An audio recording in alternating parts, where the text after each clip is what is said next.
Okay. How many people do we have? Do you know? Okay. Well, I guess, yeah.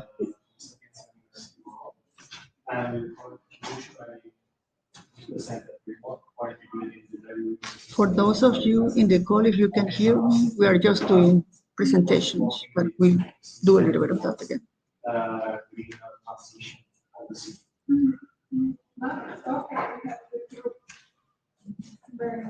So I think we're ready. We cannot get in present. Yeah, we cannot get in presentation mode. We just need to keep it that way.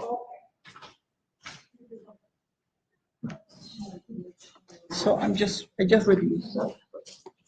That's it. What we can do. Yeah, we just need to move from there. So welcome to our. We summarize the two sessions, Jamud and sustainability in society. So the chair was two, and one was but it's okay. It's okay. Okay. So we start? Oh, okay. Okay. Should we start? Oh, I can change this. Or do you want to do it yourself? Also, how do we move here with it? Okay. So welcome everybody. Thank you for the introductions, everyone. Thank you for your technical assistance. It seems to be working. My name is Alenka Poplin, and I work at Iowa State University in the U.S. And I'm co-chairing this session with Dr. Rosanna Riviero from the University of Georgia. And we have 4 papers, 20 minutes per paper, including the discussion. And we have this pleasure to start the session with our paper.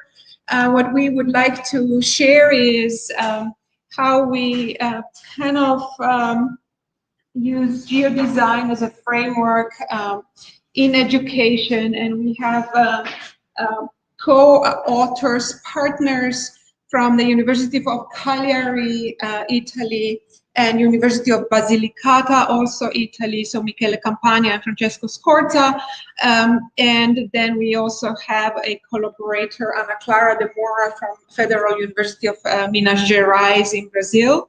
And we compared how a geodesign is thought and used in different study cases across the state, different not universities, but yes, universities, but also different countries. So what is a geodesign? We're talking about geodesign. It's a framework for collaborative planning that focuses on designing for the future. So kind of developing scenarios for the future, but with the help of geospatial data.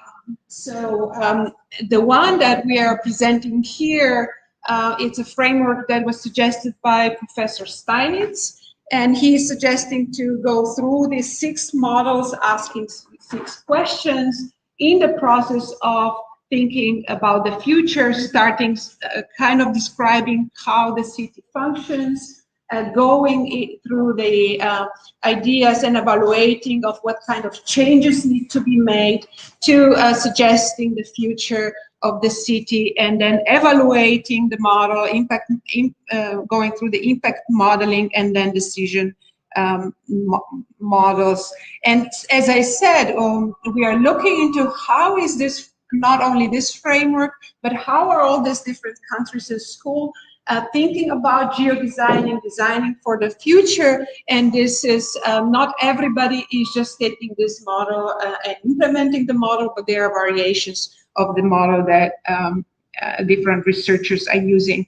I will go just briefly through the education. So Iowa State, the first class introduced in 2017 on geodesign, collaborated in International Geodesign Collaboration Project, and renamed the class to Geodesign Planning for Sustainable Futures. University of Georgia, already 2014, worked on different study cases and NASA development, and several urban planning and landscape architecture studios in which they use geodesign as the method and later terminology.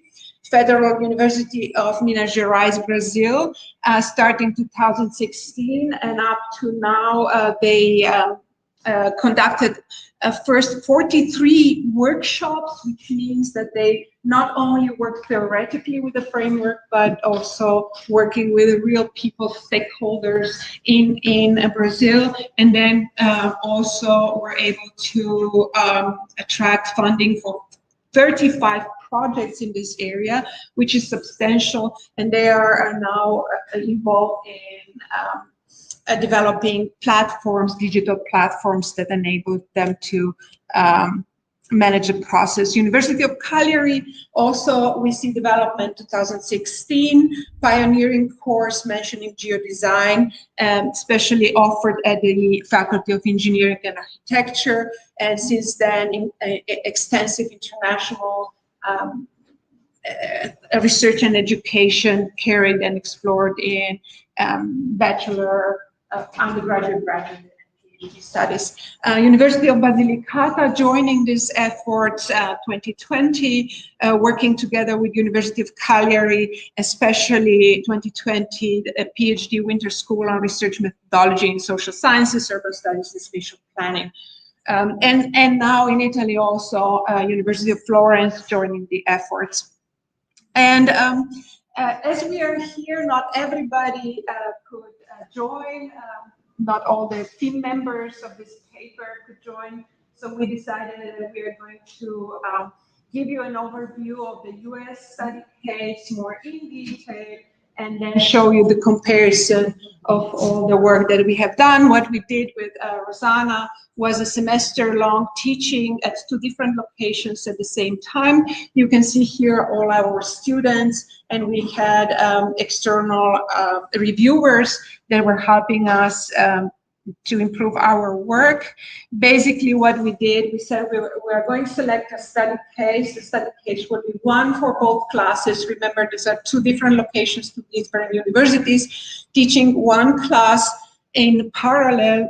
So the study case is located in Iowa. This is northwest, Midwest, basically north in the US, a circle over there. And then we are going to focus on 3 systems. So we're going to look into transportation and mobility infrastructure, green infrastructure, and renewable energy. So these are the main 3 topics. And kind of the question we had was how to develop a scenario for a sustainable future of the city of Ames. And this is a college town that you can see here. Iowa State University is in the middle, and it's a small college town, about 60,000, 65,000 inhabitants live there, integrating the geodesign framework. So how can we develop a scenario using the framework that we showed to you, but not just the framework, combining it with a scenario planning and using geospatial data and tools. And the scenario planning, for those that are not planners, basically it kind of scenarios a possible future. So we would get several scenarios, like this is a possible future of the city, and emphasizes the process of change and not just the point in the future. This is what we like so much about scenario planning. And basically, this is how we sketch the methodology, pedagogy. It's kind of an overview. Rosanna is going to take from here. Yeah, this is like a dance, so we're going to be going back and forth. So we, given the limited time, we wanted to spend some time just explaining more than results, how do we combine these kind of 2 approaches. And one of the things that I like about geodesign is that it's in essence a collaborative framework. So what you have, so it's very good for teaching because you can kind of simulate with the students what happened in real life with different expertises, different kind of local knowledge versus more technical knowledge, etc. So in following or kind of merging ideas for both, from both the scenario planning and the geodesign, we came up with this idea of phases for both of our courses, and following also the idea of iterations. The first iteration is a very fast pass. getting to know, in this case, the city of Ames. It's just a very brief, it's not really a formal inventory of data. It's just a very first pass, just to understand the city. Then we get into more in depth, and then we get into 4 more phases. One of them is the evaluation phase. And the evaluation phase is basically when we really get into the deep understanding of what is working, what is not working, and what are those areas, kind of following what we just hear in the keynote speaker, what are those areas that would be more suited for a particular purpose, and in some cases, for example, for growth, or for any other purpose. So the next stage is basically innovations, is when we start reflecting about what kind of intervention, what kind of projects or policies we want to propose. So Alenta will explain that in a bit more detail. And then the last 2 phases are the ones where we talk about impacts. So one, we have proposed already, we have changed, how that change is going to impact the different systems that we have in our area. But ultimately, the most important phase is the negotiation, because we don't want to have more than one team with a proposal. That's kind of the classical studio or planning course, where you have, one team developing one proposal. And in this case, we really want to have everybody agreeing, negotiating, and coming up with a single plan. Okay, so, and something that I didn't mention, we use different tools in the process, from the typical, ArcGIS software to ArcGIS Online also, because once again, we're doing collaboration. And then finally, another product from Esri that is called GeoPlan. And it's the one that allows us to do a little bit of impacts and, comparisons of the scenarios. So I'm going to focus right now in the evaluation models. And those evaluation models are based on suitability analysis. No? So basically, as I said, once we have done that very first pass and understanding of the area, then we get into a heavy use of geospatial data, and then defining what is the criteria of what we think is working well or not working well, or ultimately what is suitable for change, for a good change, if you want to, solve the problem. And then after that, there is a processing involved, and then defining suitable locations. So this, for me, even though we think especially, is the most important phase of a project. It's not really the mapping part. It's really thinking in a very theoretical way, what are the elements, the indicators that we think are important. So in this example, we're talking about green infrastructure. So green infrastructure has to do with, of course, vegetation cover, has to do with natural floodplain. We really want our city, to, there is already a good system of greenways and parks, so we want to improve that, we want to build on that. But there is a problem of flooding. So we are basically combining kind of opportunities and limitations in the area in this type of analysis. So in this analysis, we use each of those indicators, and we kind of rank them: high priority, medium, and low priority. So for example, in a floodplain, we will use that, the different type of flooding types, the different type of flooding, categories, to define what is high, medium, and low priority. So of course, areas of high susceptibility for flooding are the ones that are going to be ranked as a high suitable.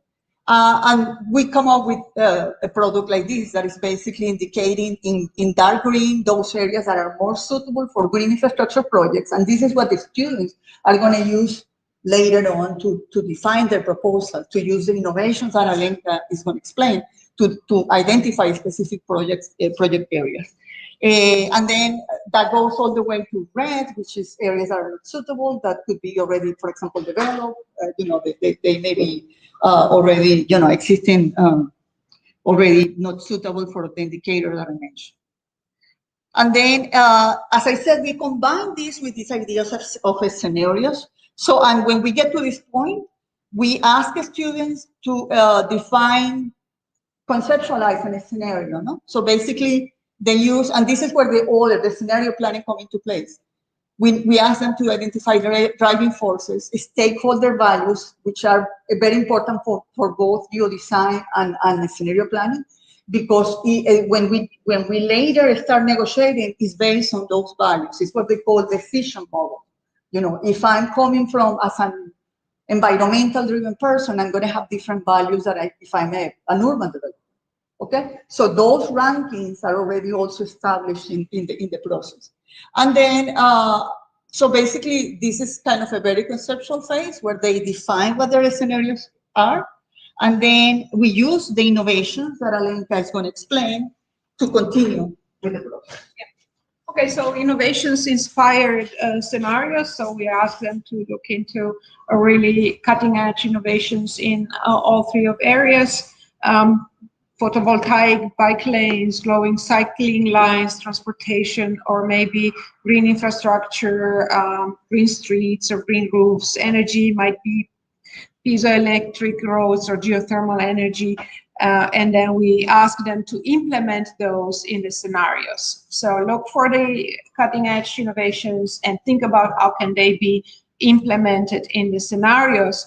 And then they did that, and the next stage was to, when they had scenarios, we said, think about what is the impact of this scenario, of this predicted future, proposed future. And that's why my question to you, Professor Pierre, we found that this is probably the most difficult phase of scenario planning, to understand how whatever you are planning, how is this going to impact the environment, impact the future. We came up here, and this was inspired by other researchers.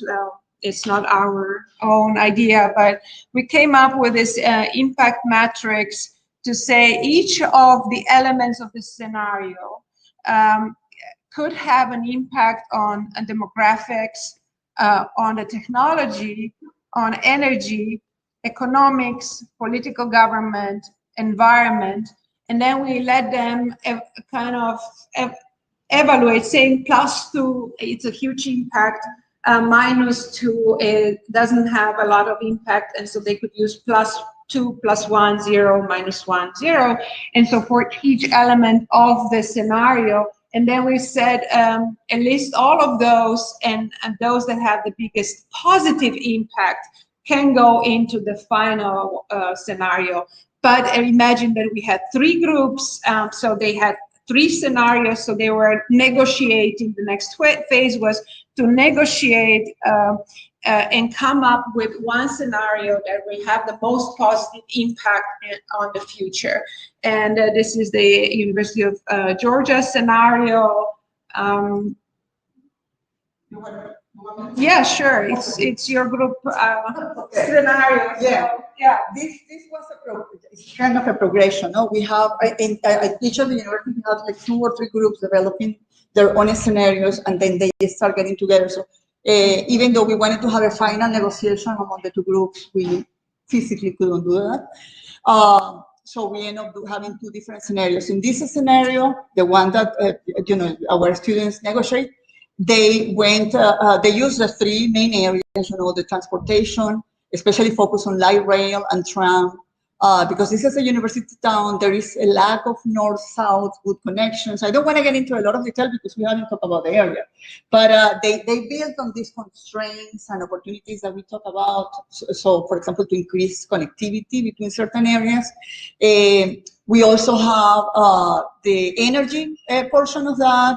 Some of those proposals, the ones that you see with the little sun, are proposals for solar farms, EV charging stations that have a little symbol that you can barely see, but it's close to the downtown area. And then wind farms. Those are kind of the 3 main energy kind of systems that they use.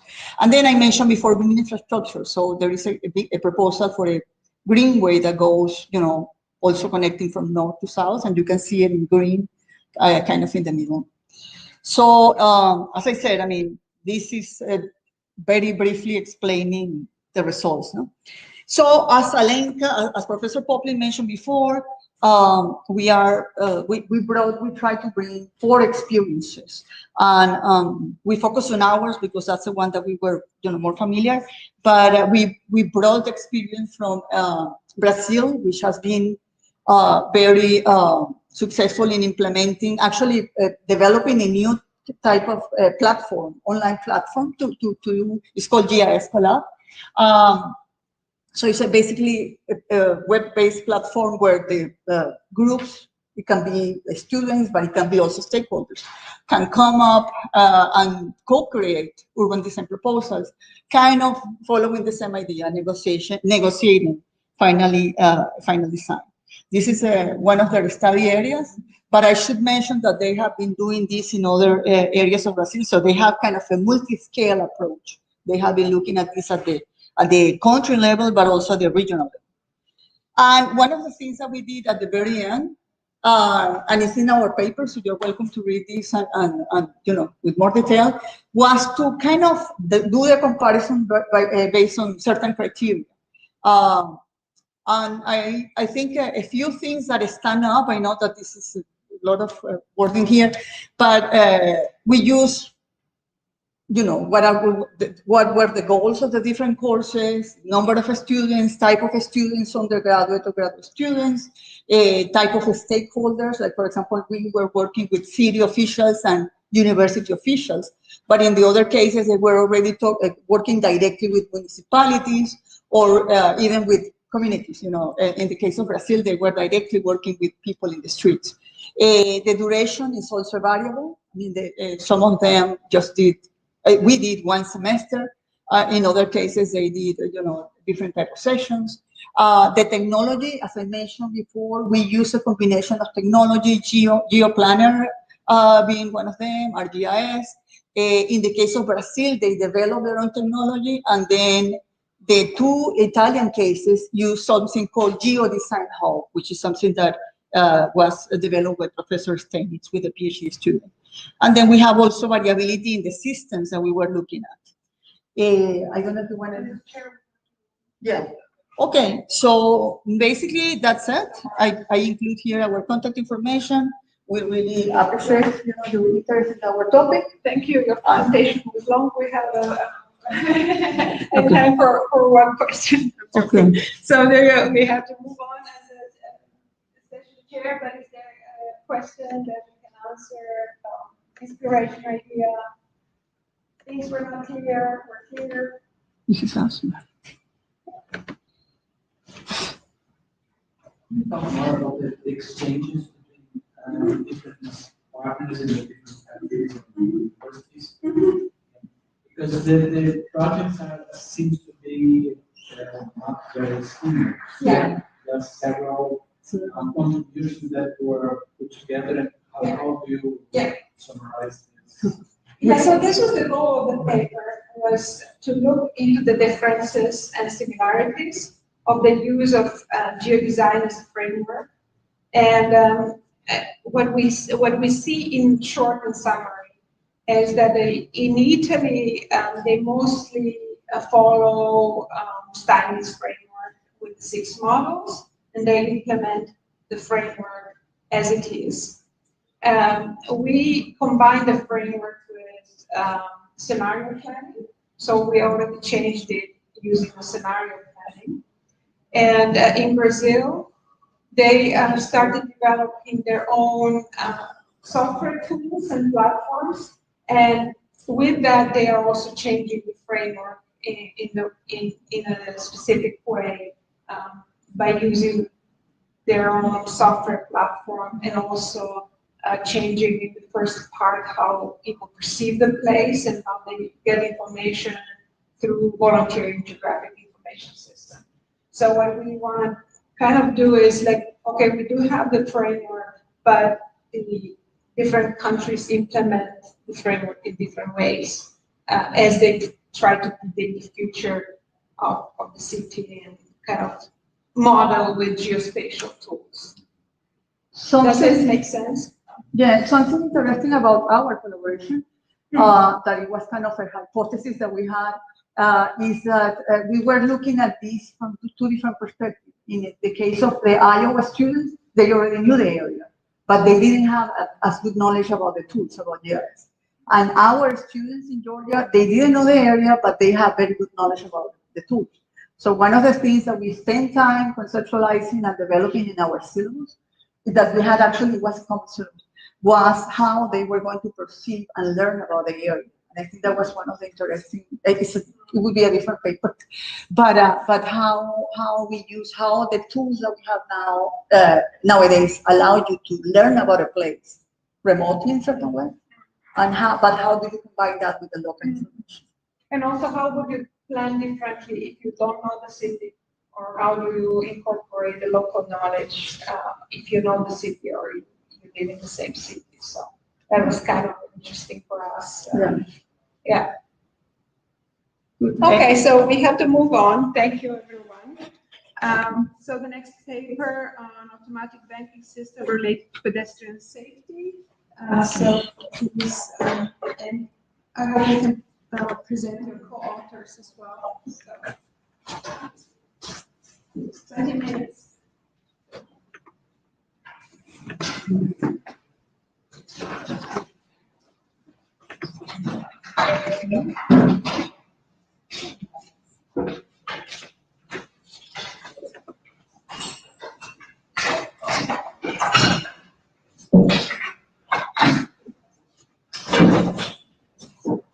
Good evening, I'm Giuseppe Cappelli, and I'm a PhD student of the University of Cassino and Southern Lazio.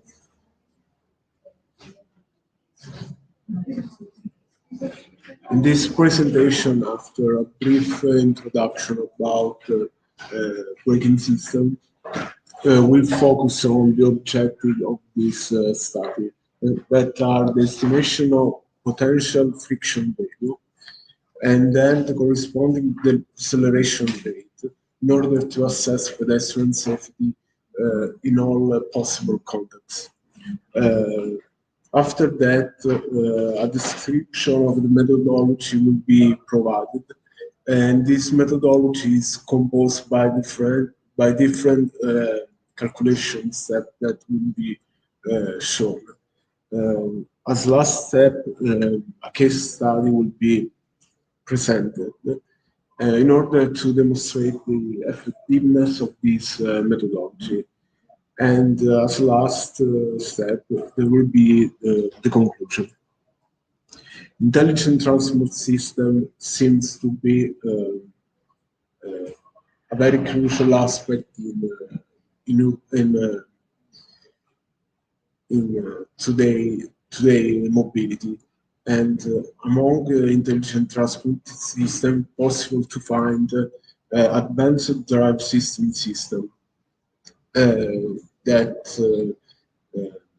have a great importance for car companies. It is essential to study these devices in order to decrease the number of the accident in urban areas, for example, and reduce the severity of injuries for pedestrians or also for cyclists or also other type of users.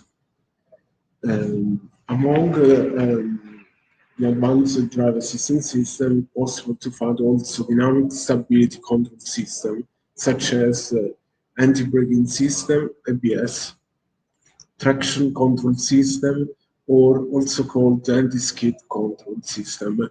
The aim of this system is to calibrate the force to transmit to the tire based on the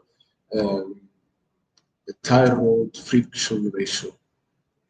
Other systems, such as forward collision warning system, allows to combine sensor and braking controls and so warn the drivers of a possible problem or imminent collisions. The key factor design in advanced assistance system is time to collision. According to IWAR, the time required for two vehicles to collide if it continue their speed the same path is called time to collision. In the first equation, it's possible to see that time collision depends on perception and reaction time, deceleration rate, and the initial speed of vehicles. The deceleration rate is also a function of the braking distance that could be expressed as in two ways. For example, if we make the assumption of uniform accelerate motion, we have the equation of on the left, and in condition and in under the hypothesis of vehicle physical model as point mass, we can see the braking system. Braking distance depends on the friction coefficient. So an important step is to evaluate these friction coefficients for example, road managers and tire producers. According to the European project Friction, that was sponsored for develop a system to measure friction, it's possible to define three parts of friction. The friction potential is the total friction, the maximum friction that we have in a wet condition. And the friction used is actually the friction that is used during braking. The difference between these two terms is the friction available. Due to the impossibility to measure this friction, several algorithms have been created. But in this paper, a new methodology to assess this potential friction is proposed. So the main aim of this presentation is to evaluate in a first step maximum friction value, then the corresponding probability density function, and finally the estimation of the friction is obtained in order to combine actual knowledge level on tire road friction of the road agency and tire industry. Here in this slide, there is a brief description of the methodology. As first step, it is essential to represent the probability density function of the friction number, and then convert this number in order to obtain an equivalent friction number at a speed of 60 km per hour. Then the peak friction is evaluated for a class of tire. Then the braking distance is calculated, and so also the equivalent engineer friction coefficient. And as last step, it's possible to evaluate this deceleration rate and also calculate the key parameter that was time to collision. In order to have a more detailed framework of this methodology, a case study is here presented. As we can see from this slide, as main starting value, the texture value must be supposed constant equal to the MPD that is about 0.5 millimeters. Then the friction number has been derived from the probability density function of a real parliament at different speed. We can see on the left graph in this slide a friction evaluation background for a German road network for different percentiles. The friction evaluation background is a set of data about the value of the friction coefficient. And on the right, we can see a probability density curve of the friction number at a speed of 60 km/h, extracted by the friction evaluation background on the right, on the left, sorry. Then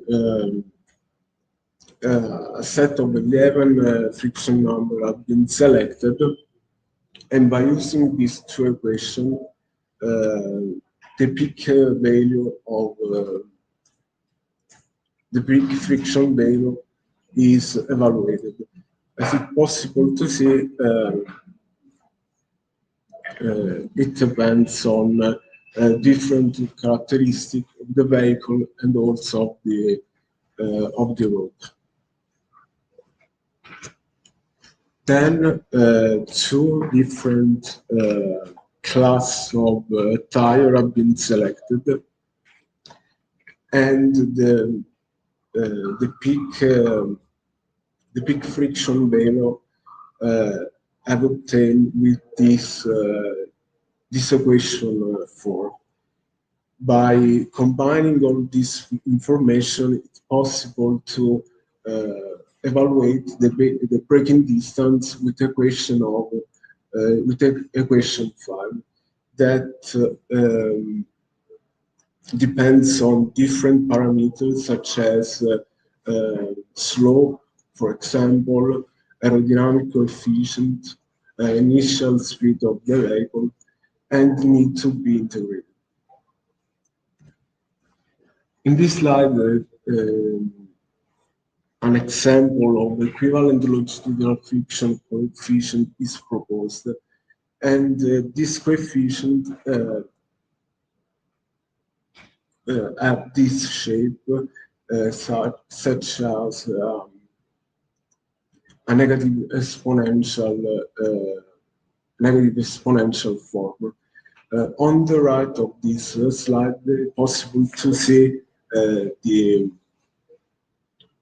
the parameters that have been calibrated. As a last step, once this friction value has been derived, it's possible to evaluate the deceleration rate for different initial speed. As it's possible to see in these two graphs, when the speed is too high, the deceleration rate, suppose constant for the evaluation of the time to collision, it's possible to see that this value seems not to be a conservative value when the speed of the vehicle is too high. In conclusion, an innovative methodology has been proposed, and starting from the friction evaluation background, it's possible for different class of tire and different initial speed of the vehicle evaluate the deceleration coefficient. And as it's possible to see from this presentation, the conventional value of this deceleration rate equal to 0.75 per G is not a conservative value. In this methodology, several improvement aspects have been proposed. For example, the reavailability of the road friction. As future development, it's possible to study the influence of, for example, the weather thickness and also the effects of braking distribution system. Thank you for the attention and a good continuation.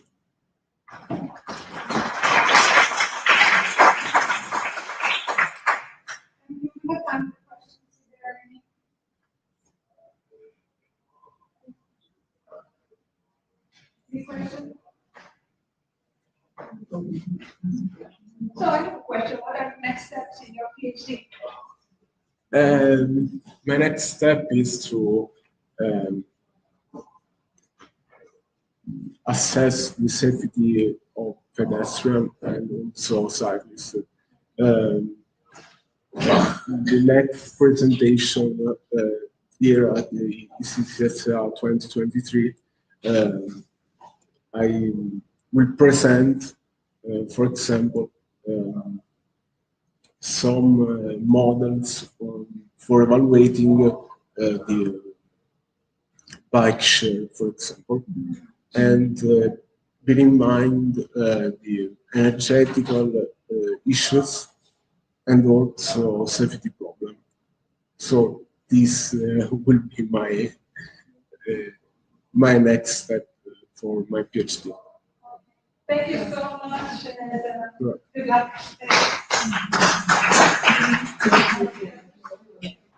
Okay, so next presenter is University Campus for All.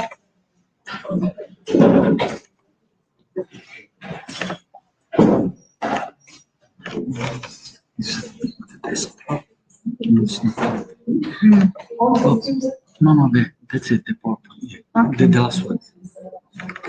I think, yeah. Thanks. No,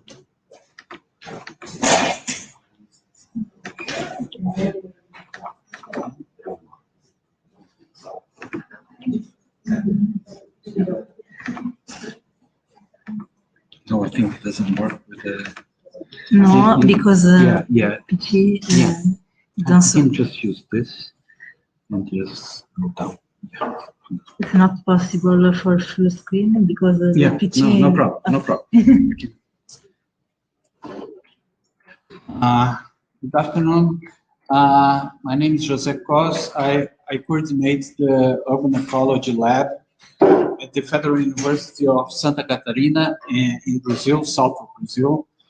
And the co-authors are mostly architects and urban planners. And Areli Santos, the last one, is from the computation office of the university. So the idea is to use the university campus as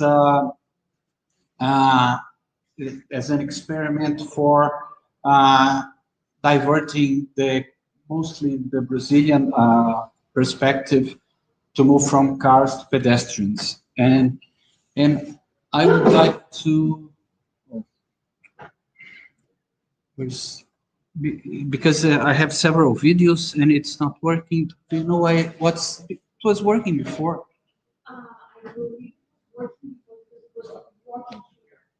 No, it was here. Yeah. Yeah, but the presentation mode doesn't display the screen. I was testing before and the videos were working. I don't know what happened. When I was moving from one screen to the other.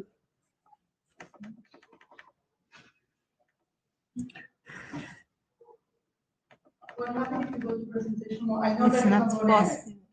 go to the online, but at least you get to see it. It's not possible. Sorry, let me just see. Because I.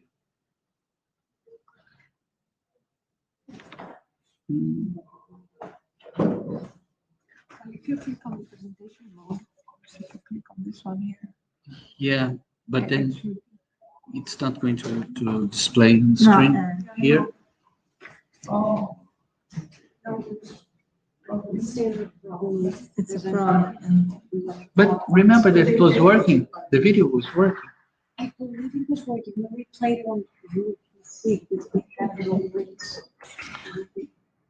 Or could I show in my computer? What do you think is better? If you would like, that would be an option. Could I?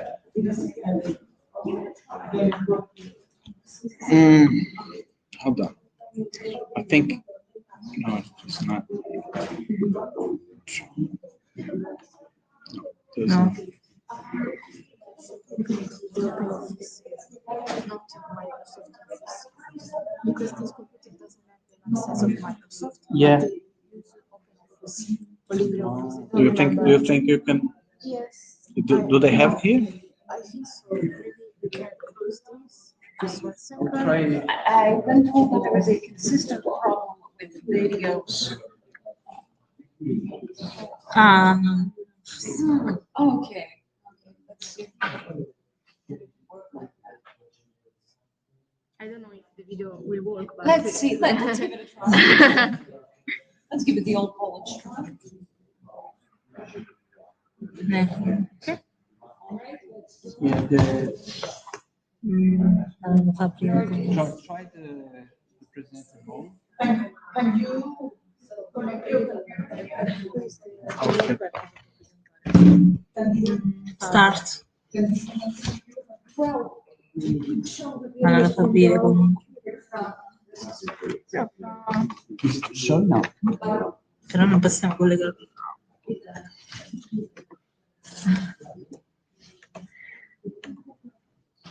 Can I use mine instead? It's not working. I don't know why. Can I try that from here? The problem. It's not going to be broadcast now. It won't be, yeah. At least we will get to see it. Però non lo rileva proprio. Non lo rileva proprio nemmeno di LibreOffice. mentre su PowerPoint sì. Sì.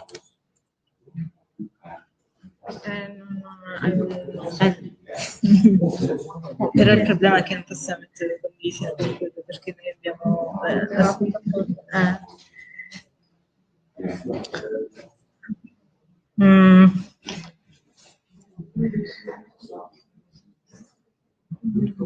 Do you think you can use from here?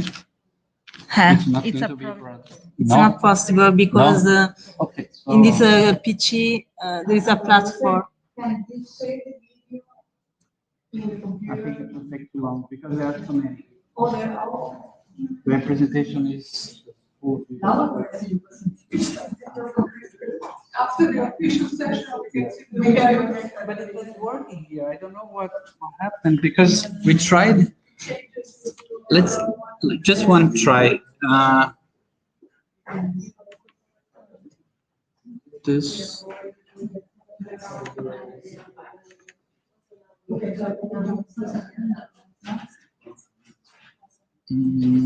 Skip.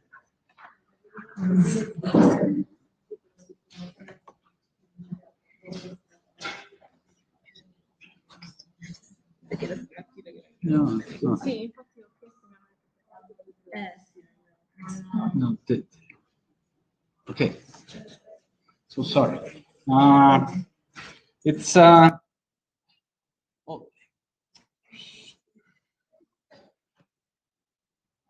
This would be a video for. I decided to put this video here because it's a video that shows the fourth CM. That is a very important event, and that happened in this university 90 years ago, and so that it was, for those who are not architects and planners, an event that started in Marseille in France, and was happening within a boat, and then people came here to this university, and it was the idea to also to put this video here is because the conference, particularly the version that Le Corbusier published 10 years later, was very important for this work, and also mostly because it set up the basis for the construction of the Brazilian capital, Brasilia, that was developed following Corbusier's ideas that were very strongly disputed here in Athens 90 years ago. So the Brazilian capital was a very strong event that was designed and constructed during the presidency of Juscelino Kubitschek, who was the president from 56 to 61. In his term, he came up with the idea of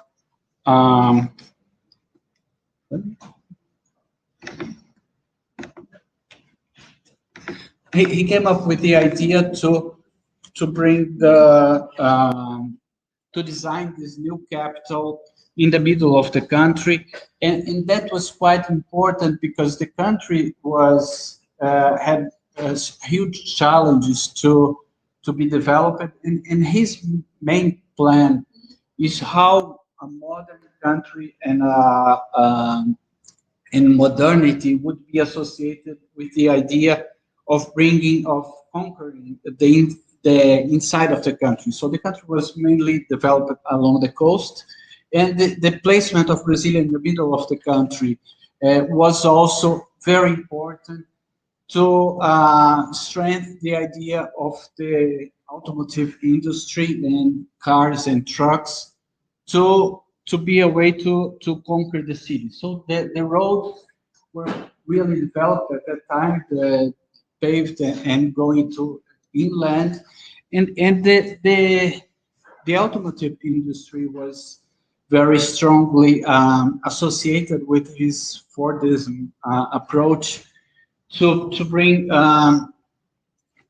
to give opportunities and possibilities for people to work in the factories and also get the production that could use also the results of those factories that were mainly the cars. And the capital was really developed with the car as a structuring element.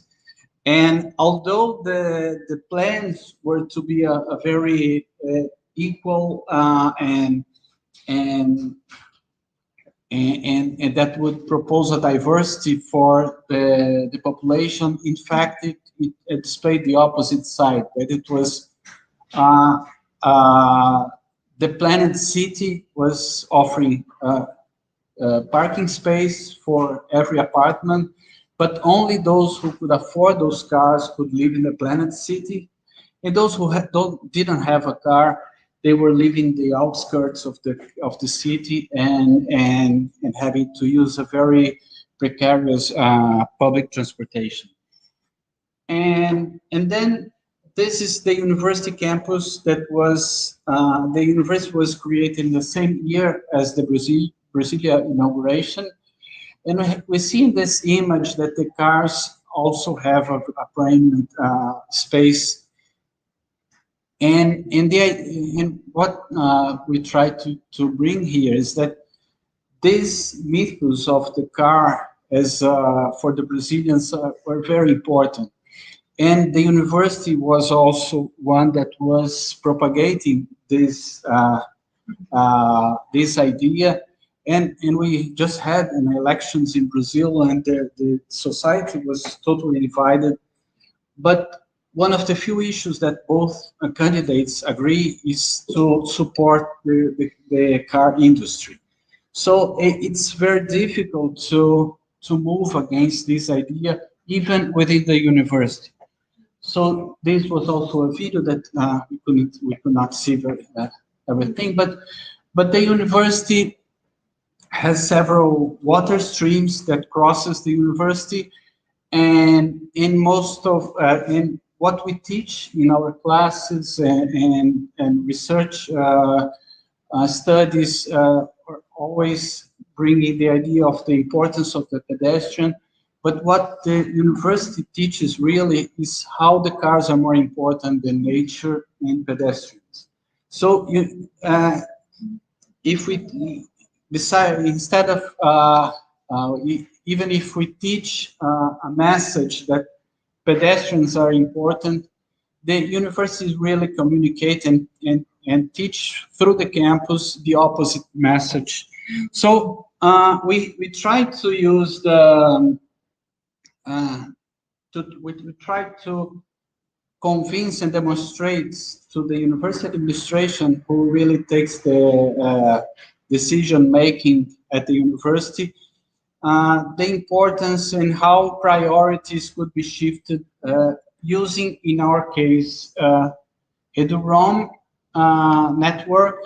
We use the authentication with the EduROM network, and here also we could use with the university presidential office an updating of all home address of the community, because they were all outdated, and we had a very good response of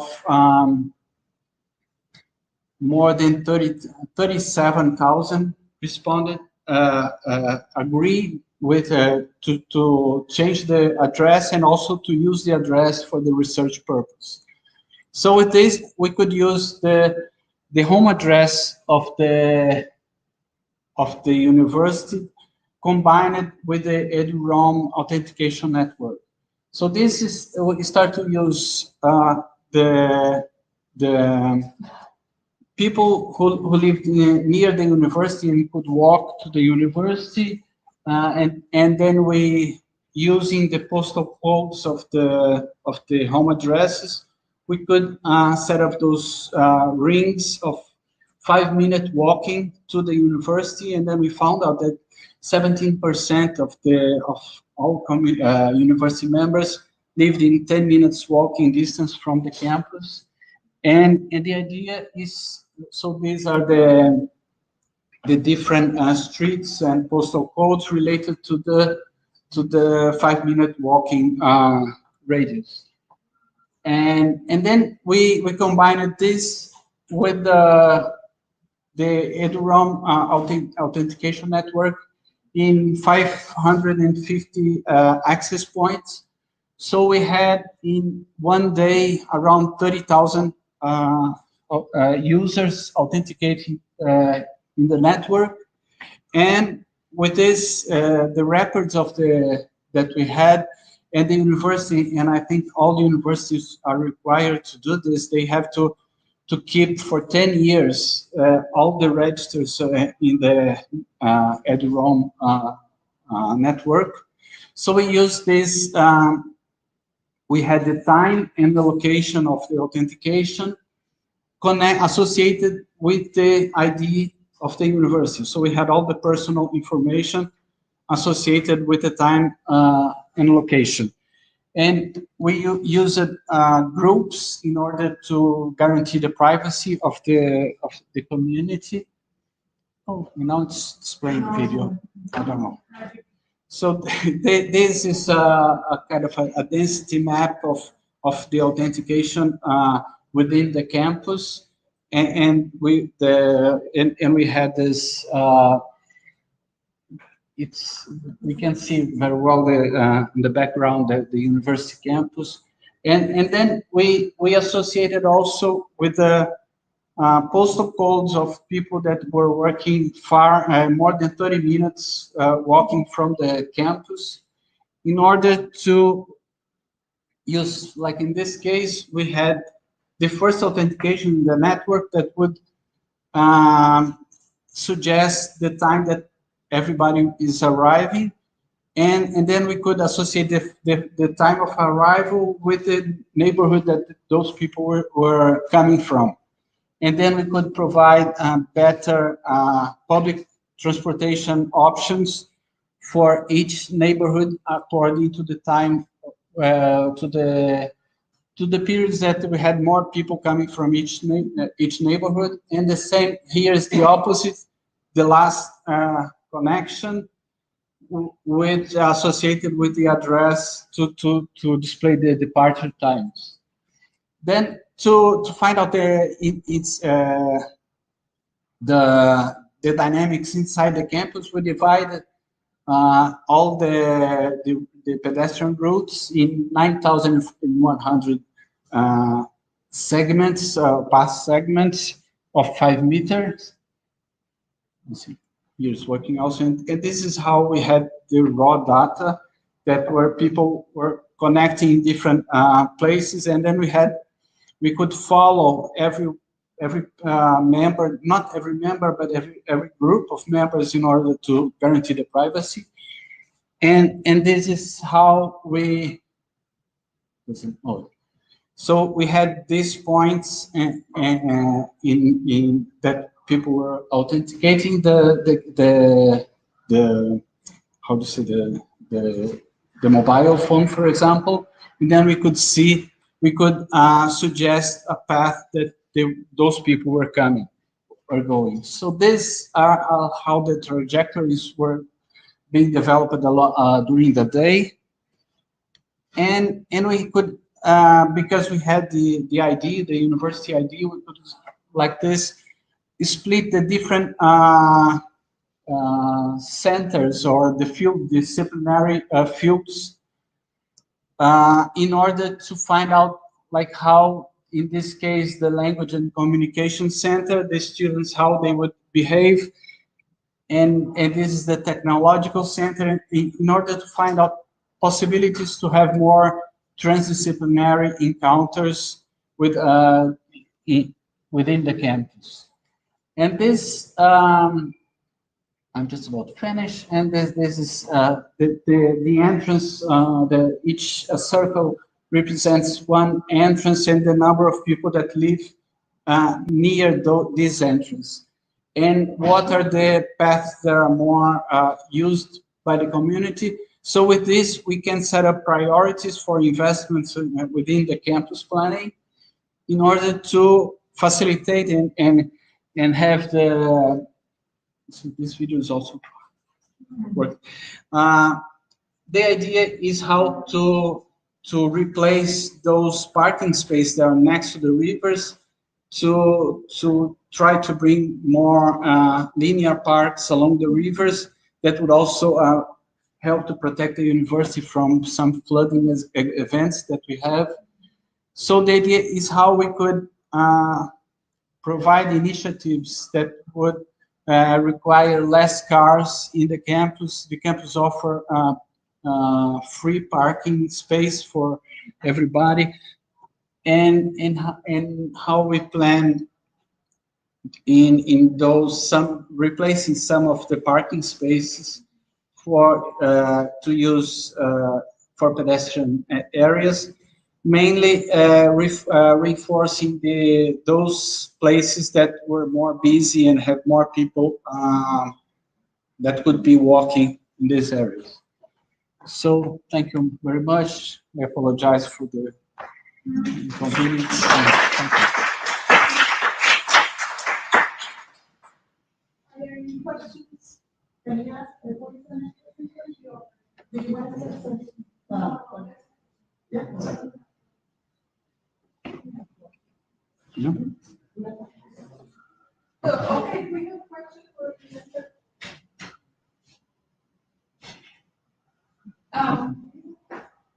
Well, I guess I'm from Venezuela, so I'm very familiar with the case of Brazilian standards.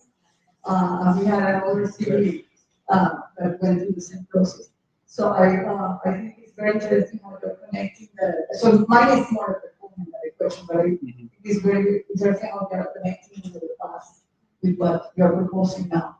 But I see a lot of commonalities with our case, looking at also kind of green infrastructure more within the campus and in our future outside the campus, and also the mobility.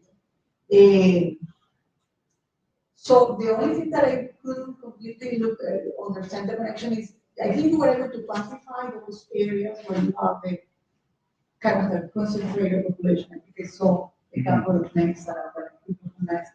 So though in the very last map where you're showing the red lines, are those the areas that you think are most critical if you were to propose?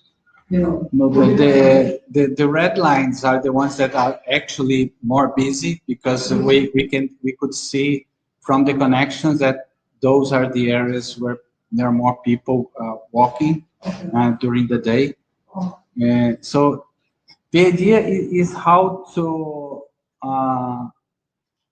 demonstrate even to the university that they even though they have a discourse that that support the idea of the pedestrians, when we see the investments of the university is always putting more money in the car infrastructure than in the pedestrian path. So the idea is to start to use this to demonstrate where are the best places to start the investment and to put more money, and also to demonstrate the possibilities to reduce the parking space at the university. That is very expensive. You know what is really interesting is that in your case, it's the question of how a change can happen, right? From a car-based, concentric country to a more walkability or public transportation. I'm more interested in, because it's similar as, okay, we have many lanes for cars, and the planners try to find solutions. Short-term solutions are to build another lane, but a longer term with a positive impact on the environment might be to organize public transportation or build a railway, high-speed railway between the two cities. But when is this going to change? What to do to? I think this is an interesting question: how to change a system that is. Yeah, So, our argument going is in one that direction. we as university we have a great responsibility for this because we communicate a message that cars are important, and every year we have done many people graduating with this example of the university. So we are the one that should start to change because we are the one that teach something different. And when I first visited Brazil, I was really, I didn't expect it to be so car-centric. I was surprised how much similar to the US in that sense it was. Yes, and it's even worse because it's the idea of progress of the country changing from country-oriented to a more urban country. The cars are the most important issue. So, yeah. Okay, thank you Thank so you. much. Each presenter gets 20 minutes. So we have here. We have one more paper in the session, integrating ecosystems service value. One more presenter, 20 minutes. Then we are ready with you. We can end our session. So.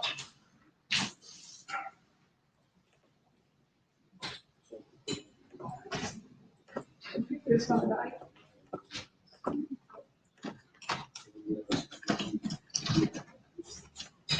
So good morning, everyone. It's a pleasure to stay here with you. And the current contribution is entitled "The Integrated Ecosystem Services Value into Economic Assessment of Urban Project."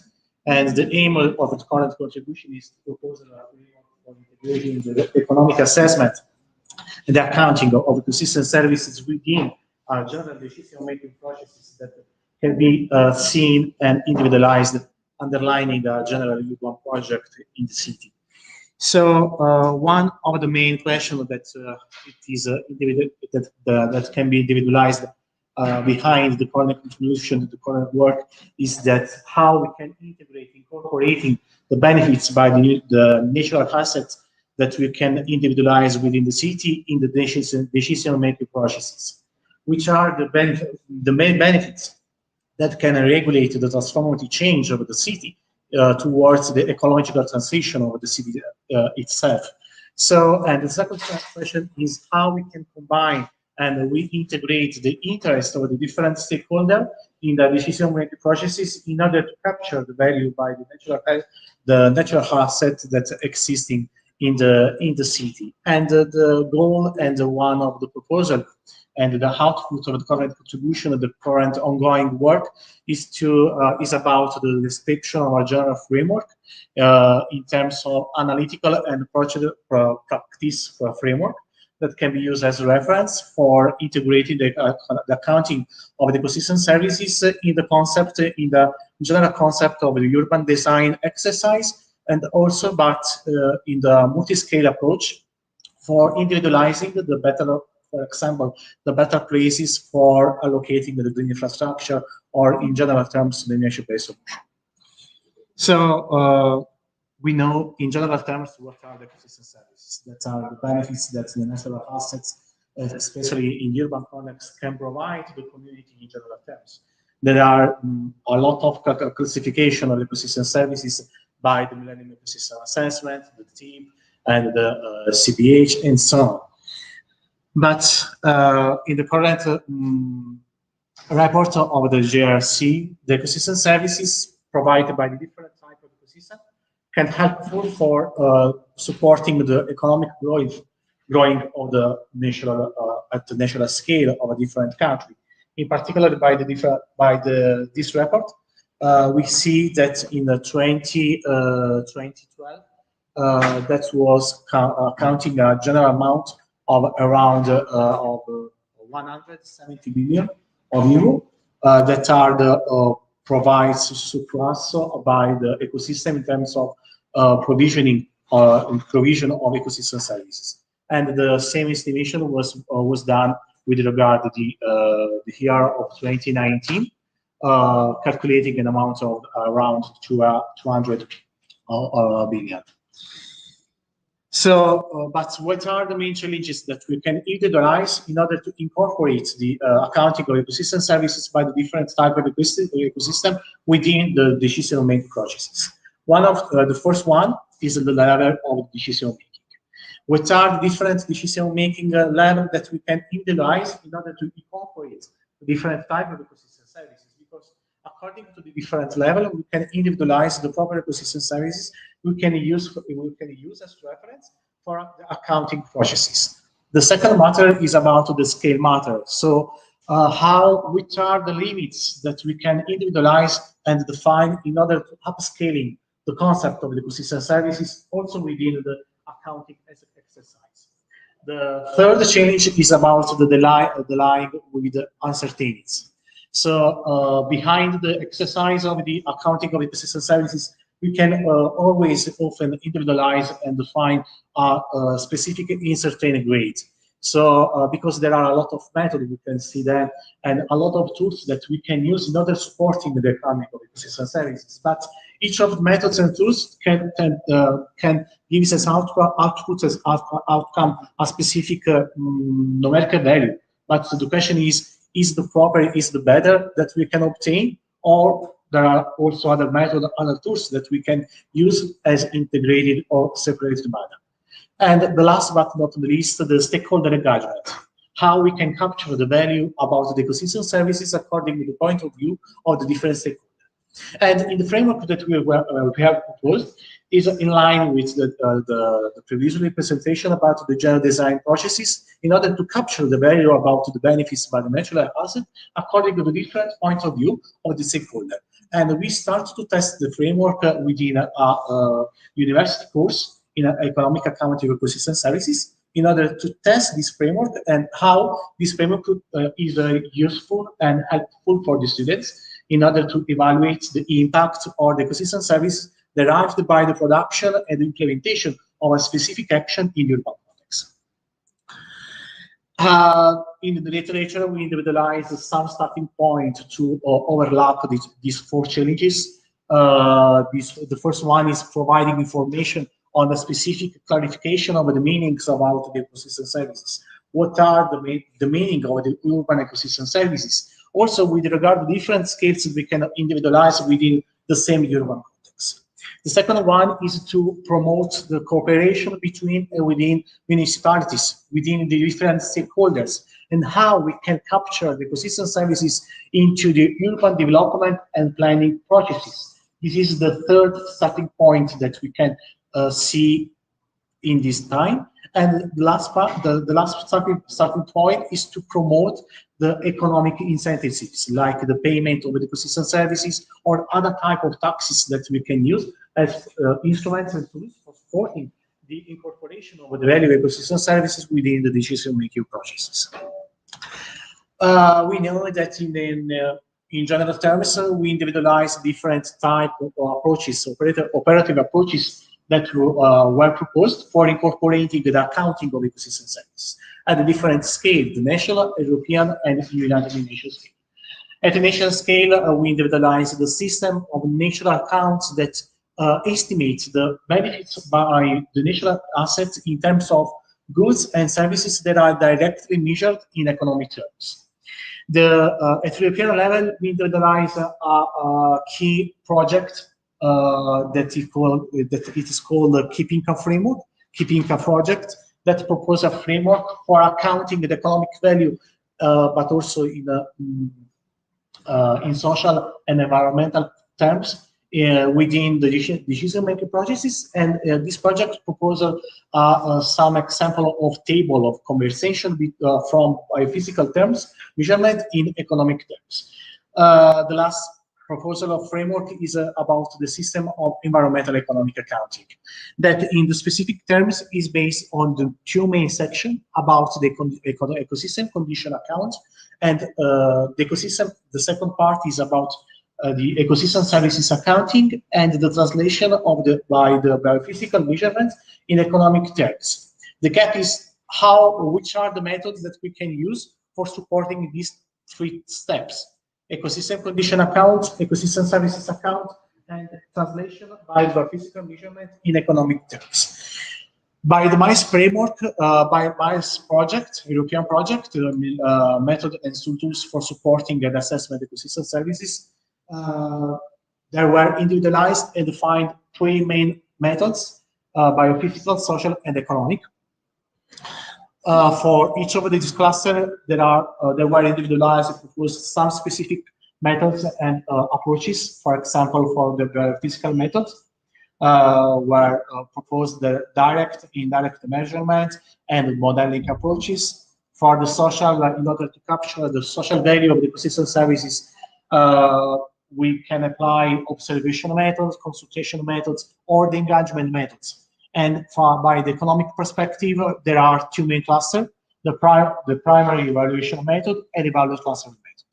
So after this recognition in literature, the effort that we made was to organize this literature in terms of what are the actual methods that we can use for estimating in biophysical, social, and economic terms the ecosystem services, and then which are the tools that we can use for integrating in operative terms in the decision-making processes the value of the ecosystem services. For example, there are the suite of the IT tools that were proposed in the American context for estimating the ecosystem services by the existing of trees or by the insertion of new tree elements in the urban context. We could use the NCP tool, the National Territorial Planning tool, for estimating the impacts by the land use changement in order to for this tool, the one important point is to relate the land use changement as the principal factor that influence the production of the ecosystem services. So this is a general recognition, but there are others that we can also use. For example, it is not here Invest, that it is a useful software for estimating the ecosystem services, but the land use changement in economic terms, for example, we can could apply the cost-benefit analysis, but also we are working as a research group on the adaptation of the NCP tool also for estimating the economic impact by the production of ecosystem services. So we did this recognition in literature about the tools that we can use for supporting in operative terms the ecosystem services accounting to contextualize within the decision-making process in a general scale. So if we started again by the structure of the system of environmental economic accounting, we individualize a specific method and tools for supporting the biophysical measurement of ecosystem services, and other ones related specifically for the economic part. But we see that the application of multi-criteria decision analysis could support in a conceptual manner to organize and to create a general framework that can support the decision-making processes in European context for capturing the value of ecosystem services by the different stakeholders and for supporting the description of a general action under the environmental, social, and economic point of view in the ecosystem services key. But which are the discriminants that can rule the selection of the proper methods and tools? Why to measure, what to measure, and how to measure. Why to measure? Individualize the main stakeholders that are interested in understanding what are the ecosystem services. Because according to interest expressed by the different stakeholders, we can then individualize the proper ecosystem services to capture and to put into the decision-making processes. What to measure? What are the ecosystem services? These results is then obtained by the first step. And how to measure? Which are the proper methods and tools we can use for supporting the ecosystem services accounting in decision-making processes. Then we can translate this concept in these slides in the urban setting, and the next slides in the urban action, in urban design.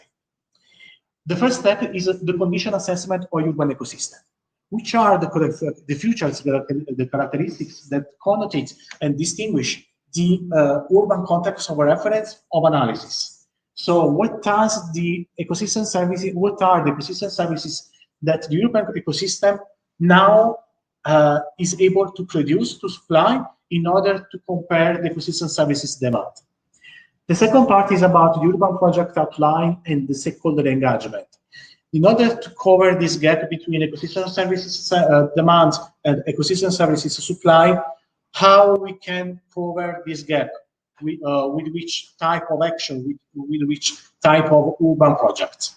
And then the last part is about the impact assessment.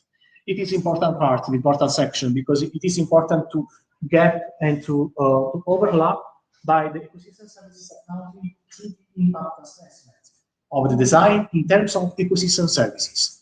Because in the concept, in the general framework of the urban design, urban action, it is important to use in instrumental manner the ecosystem in order in an integrated manner with the design concept, the design action.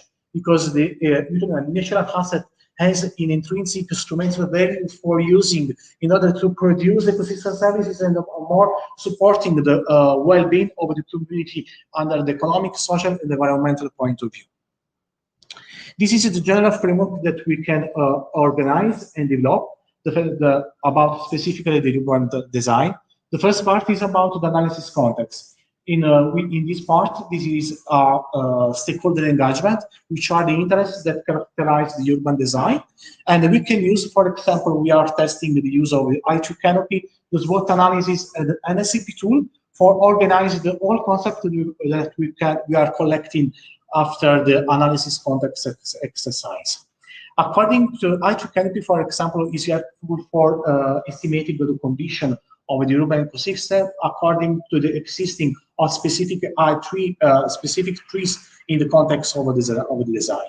And we are testing the use of NSCP tool in order to estimate the impact by the design project in relation to the land use changement, because we have seen that the land use changement is the main driver that influences the ecosystem services production. So we are testing this framework for different type of action.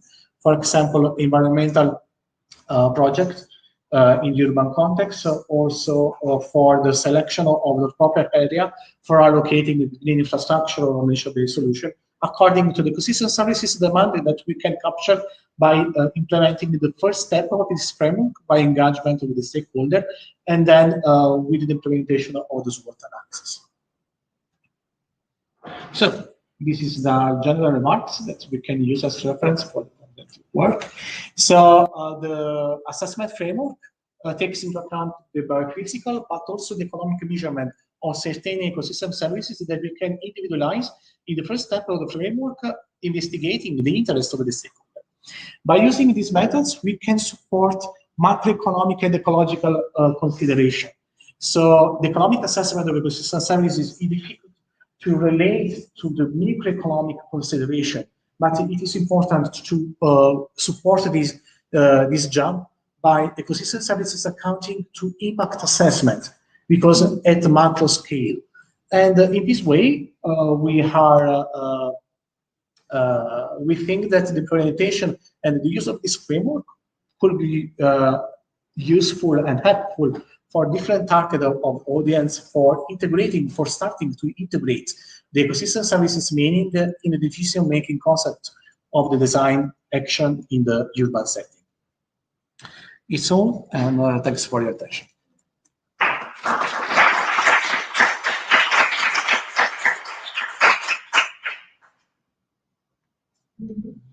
Any questions? You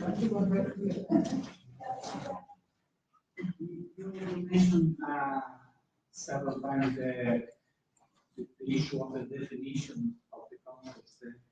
Because some of these concepts are quite elastic, depending on who is communicating the concept. Exactly. Yeah. How do you think that the framework supports this agreement on the definition?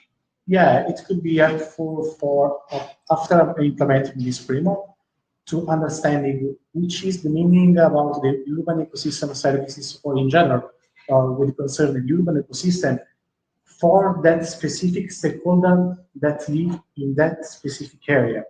Because I think that it just is just more difficulty to standardize the concept, the meaning of urban ecosystem. Because what is the urban? There are different schools, different things about it, but it's more difficult to standardize the meaning of urban ecosystem services, because the benefits are different according to the stakeholders, the community, the people that are helpful for using that ecosystem services. And as a consequence, the meaning of urban ecosystem services is different. And implementing this framework, I think that it could be helpful for standardizing a specific meaning of urban ecosystem for the area where you want to implement specific action. And because just repeat, the ecosystem services are different for the target audience that you want to propose the implementation of specific action. I don't know if I was clear. It's just that sometimes in a micro scale, you Yeah. can have a good result, Exactly. but Yeah. a much worse result in a macro Yeah, scale. yeah. Crucial point. We are thinking about also how we can integrate the concept of multi-scale in connection with the concept of the upscaling or downscaling the ecosystem services accounting. According to for example, the data available that we can use for estimating the ecosystem services, in specific terms, in terms of ecosystem services supply and demand, because if you can approach from bottom up, we can apply the modeling or other tools that can support specifically the accounting of the biophysical ecosystem services. But if you want to investigate the social aspect, the economic aspect, there are available often data that are present at macro scale. And so the difficulty is a crucial point, but we are trying to find a good solution between different aspects. But I think that the multi-scale and upscaling and downscaling will represent a limit of this approach. But we try to investigate the limits of using this concept within this framework. One question, we haven't really thought about testing frameworks, so we can invent any framework we want, but how do we know that this is the framework that works? And do you have any thoughts on how to? You are testing the the question is if you are testing this framework in the real case. Yeah, we are testing this framework in the framework of the course in university of landscape design, specifically regard, for example, the renewalling of an area around the university campus, that it is full of tree elements, but they are abounded. And so the concept, the goal is how we can reconvert it, this area in integrating nature-based solution, which are the impacts, specifically regarding the water management. There is a sub-course of the water management system. And so we are investigating the application of this framework with regard specifically landscape design project. But the intent is to apply this one for the other type of action for which happen if you want to realize new buildings around closer a green area. So. Okay, good. With this, we have 20 minutes for our presentation. Thank you so much. Thank you all for presenters. Thank you to everyone being here, sharing this moments with us. And don't forget, there's parties starting 7:30 today tonight. So we hope to see you all there. So we can keep on connecting, enjoy the conference, and see you around. Anything else? Can I copy? Well, I'm gonna say, but can I copy? Let me. Yeah, can I copy all of them? Okay, thank you. Take care. Bye. Thank you.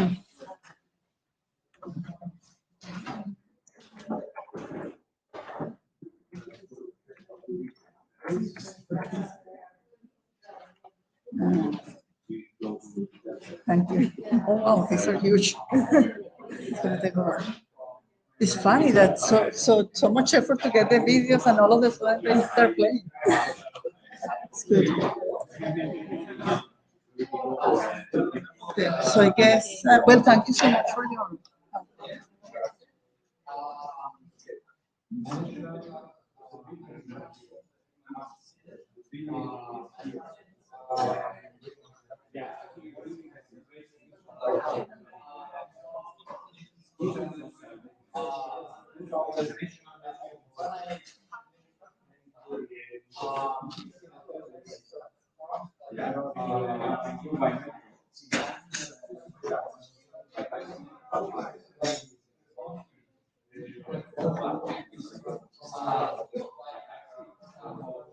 Wait.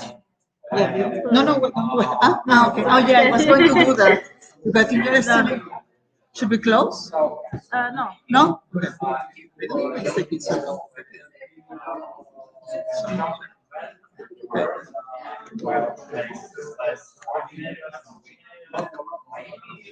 Excellent. Thank you.